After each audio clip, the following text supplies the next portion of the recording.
Prime Minister Modi, why don't you take some questions from the freest press in the world? पंतप्रधान नरेंद्र मोदी सध्या विविध देशांच्या दौऱ्यावर आहेत. त्यांनी नुकताच नॉर्वेचा दौरा केला. या दौऱ्यात त्यांना नॉर्वेचा सर्वोच्च सन्मान grand cross of the royal Norwegian order of merit प्रदान करण्यात आला.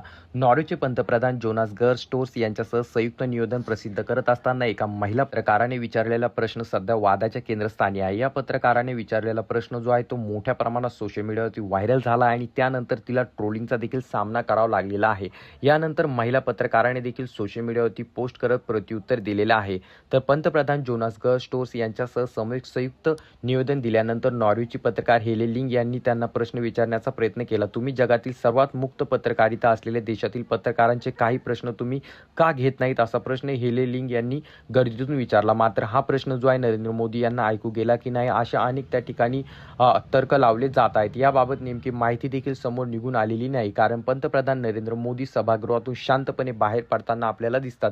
दरम्यान या प्रश्नानंतर लिंग यांना ज्या सोशल मीडियावरती ट्रोलिंगचा सामना करावा लागला आणि यानंतर त्यांनी देखील एक्सवरती पोस्ट शेअर करत आपली स्वतःची बाजू त्या ठिकाणी मांडलेली आहे. लिंग म्हणाल्या की पंतप्रधान नरेंद्र मोदी यांनी माझ्या प्रश्नाचे उत्तर दिले नाही आणि मला तशी अपेक्षाही नव्हती. जागतिक मुक्त पत्रकार निर्देशांकामध्ये नॉर्वेचा पहिला क्रमांक येतो, तो भारताचा 157वा, आणि यावरूनच मला त्यांच्याकडनं कुठल्या प्रकारची अपेक्षा नव्हती असं त्यांनी त्या ठिकाणी पोस्टमध्ये म्हटलंय. तर याबाबत तुमचं काय मत आहे खाली कमेंट करून नक्कीच सांगा. चॅनलवरती नवीन असाल तर चॅनलला नक्कीच सबस्क्राईब करा.